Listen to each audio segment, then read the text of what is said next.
ದಿನಾಂಕ 17/1/2026ರಂದು ವಿದ್ಯುತ್ ಪೂರೈಕೆಯಲ್ಲಿ ವ್ಯತ್ಯಯ. ಬೆಳಗಾವಿ ಜಿಲ್ಲೆ ರಾಮದುರ್ಗ ಹೆಸ್ಕಾಂ ವಿಭಾಗದ ವ್ಯಾಪ್ತಿಗೆ ಒಳಪಡುವ ಕೆಳ ಕಾಣಿಸಿದ ವಿದ್ಯುತ್ ಕೇಂದ್ರಗಳಲ್ಲಿ ವಿದ್ಯುತ್ ವ್ಯತ್ಯಯವಾಗುವುದನ್ನು ಸಾರ್ವಜನಿಕರ ಗಮನಕ್ಕೆ. 110 ಕೆವಿ ವಿದ್ಯುತ್ ವಿತರಣಾ ಕೇಂದ್ರಕ್ಕೆ ಬರುವ 33 ಕೆವಿ ರಾಮದುರ್ಗ ಕೇಂದ್ರದ ಮಾರ್ಗದಲ್ಲಿ 4ನೇ ತ್ರೈಮಾಸಿಕ ನಿರ್ವಹಣಾ ಕೆಲಸ ಹಾಗೂ ಇತರೆ ತುರ್ತು ಕೆಲಸಗಳ ಸಲುವಾಗಿ ಈ ಕೆಳಗೆ ಕಾಣಿಸಿರುವ ದಿನಾಂಕ 17/1/2026ರಂದು ಹಾಗೂ ಈ ಸಮಯದಲ್ಲಿ ವಿದ್ಯುತ್ ಪೂರೈಕೆಯಲ್ಲಿ ವ್ಯತ್ಯಯ ಉಂಟಾಗಲಿದೆ. ದಿನಾಂಕ 17/1/2026 ಸಮಯ ಬೆಳಿಗ್ಗೆ 9 ಗಂಟೆಯಿಂದ ಸಾಯಂಕಾಲ 5 ಗಂಟೆಯವರೆಗೆ.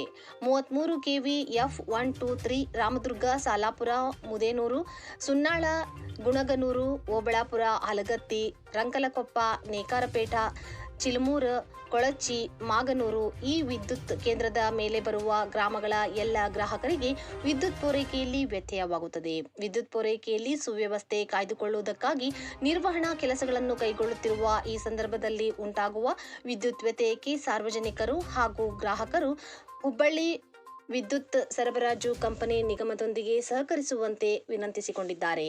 ಕಾರ್ಯನಿರ್ವಾಹಕ ಇಂಜಿನಿಯರ್, ಕಾರ್ಯ ಮತ್ತು ಪಾಲನೆ ವಿಭಾಗ, ಹುಬ್ಬಳ್ಳಿ ವಿದ್ಯುತ್ ಸರಬರಾಜು ಕಂಪನಿ